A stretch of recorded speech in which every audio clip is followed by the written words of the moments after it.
Ecco, se occhialin il panorama delle cinematografie furlane di questi ultimi 30 anni, calcolando le cinematografie furlane a partire dal 1982, ho potuto notare una mancanza, un weight, la mancanza quasi di tematiche storiche del cinema furlane. Una scienza di film, documentari o altri che affrontino la storia dal Friuli in tutta tante nazioni furlane.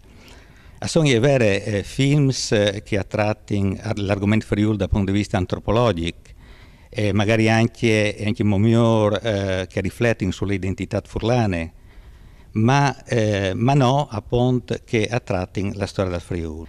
Non sono quasi, perché sono manco due film che voglio citare, una buona importanza.